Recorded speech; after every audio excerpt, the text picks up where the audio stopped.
Vigili del fuoco dell'88° corso, lo giurate voi?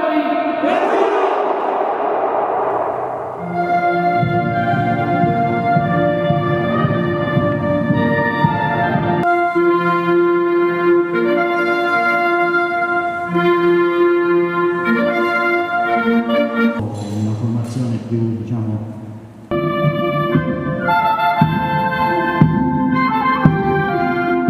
dei politici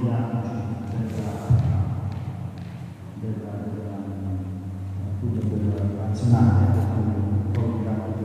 per quanto riguarda l'evento e si è associata in questo caso alla direttiva e in presenza le attività sono state fatte a distanza, però comunque le parti pratiche sono state svolte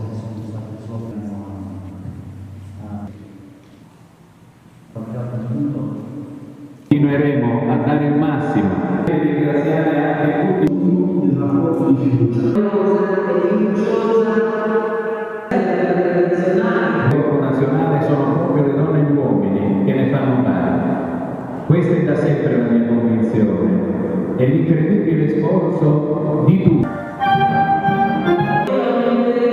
Con la nostra attività la sicurezza dei cittadini in ogni situazione di emergenza.